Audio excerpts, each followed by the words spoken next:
এইচএসসিতে তোমরা অনেকেই বিভাগ পরিবর্তন করে বিজনেস স্টাডিজ আসতে চাও এবং সেখানে যারা পরিবর্তন করে আসছো অনেকেরই কিন্তু প্রশ্ন থাকে, ভাইয়া ফাইন্যান্স কিভাবে কভার করব, ফাইন্যান্সের ম্যাথ কি খুব টাফ কিনা, বা ভাইয়া ক্লাস 9-10-এ তো আমাদের ফাইন্যান্স পড়া হয় নাই, আমরা কি এইচএসসিতে এসে কভার করতে পারবো কিনা?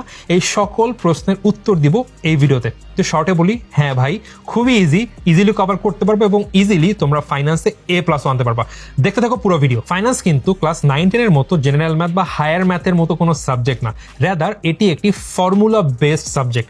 এখানে বেসিক লেভেলের যোগ বিয়োগ গুণ ভাগ জানা থাকলেই কিন্তু আমরা এই সাবজেক্টটা ইজিলি কভার করে ফেলতে পারবো।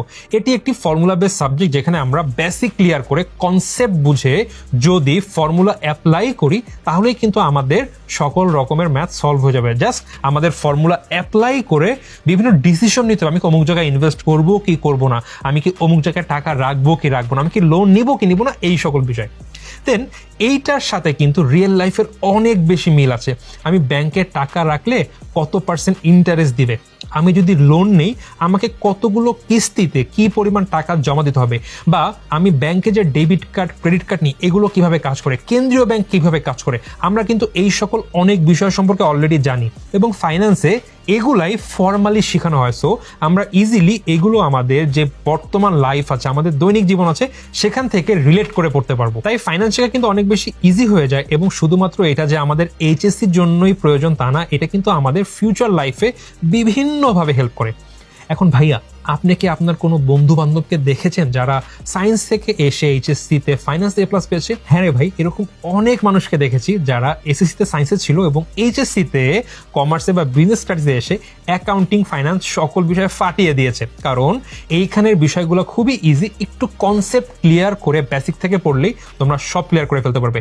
এবং সবচেয়ে ইন্টারেস্টিং ফ্যাক্ট, কলেজে আমার সবচেয়ে ক্লোজেস্ট ফ্রেন্ড, সেও কিন্তু সায়েন্স থেকে এসেছিল এবং সে কিন্তু এইচএসসিতে ফ্যান্টাস্টিক রেজাল্ট করে এবং দেশে খুব স্বনামধন্য কোম্পানিতে এখন জবও কিন্তু করছে। শেষ প্রশ্ন, ভাই অনেকেই বলে 9-10-এ আমাদের ফাইন্যান্সের বেসিক নেই, আমরা কি এইচএসসিতে এসে কভার করতে পারবো কিনা? অবশ্যই পারবে। তোমার জন্য একটা বোনাস পয়েন্ট হচ্ছে তোমাদের মাইন্ড একদম ক্লিয়ার, তোমরা শুরু থেকে শুরু করতে পারবে এবং ফাইন্যান্সে এইচএসসির বইগুলো এমনভাবে সাজানো যেন একটা স্টুডেন্ট একদম প্রথমবারের মতো শুরু করে সবকিছু কভার করতে পারে। তাছাড়া তোমাদের সাহায্য করতে তো আমরা আছি, আমরা আমাদের HSC finance online batch course নিয়ে আসছি, যেখানে আমরা ফাইন্যান্সের একদম বেসিক থেকে অ্যাডভান্স লেভেল সবকিছু পড়াবো। যারা আগে ফাইন্যান্স পড়েছো তাদেরও কভার হবে, যারা এখনো কখনো পড়োনি তাদেরও কিন্তু সবকিছু কভার হয়ে যাবে। তাই যারা ভর্তি হওনি এখনই আমাদের এইচএসসি 27 ফাইন্যান্স অনলাইন ব্যাচে ভর্তি হয়ে যাও।